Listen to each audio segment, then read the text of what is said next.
If you're having trouble getting started on your homework, here's a weird tip, but I promise you it'll work. If you're like me, sitting down and starting your homework can be a scary thing, especially in math when you're faced with a question and you're expected to know the right answer the first time every time. Even in history or English class, a blank page can be paralyzing. Writer's block is a real thing. So here's my suggestion. First thing you do, you take your piece of paper and you draw peanuts on it. Yes, I know, I told you it was gonna sound weird, but here's why.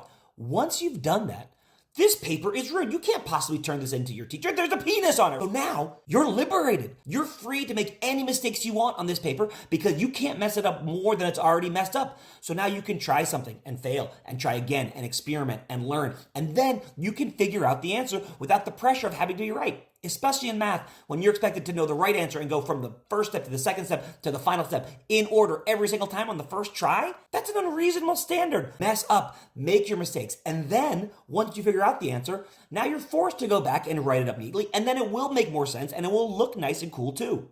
And I'm being a little bit hyperbolic about drawing a penis. You can do anything you want to mess up the paper. You can write a swear word. You can do a doodle. You can spell your name wrong. Anything to mess the paper up enough that you feel comfortable trying and experimenting yourself and not being afraid to make mistakes. You won't have to wonder, is this paper good enough to hand in? No, of course not. There's a penis on it. Anyway, so that's my suggestion. I know it's weird, but try it. I bet you it'll work for you. But really, in general, don't draw penises on things. It's bad policy.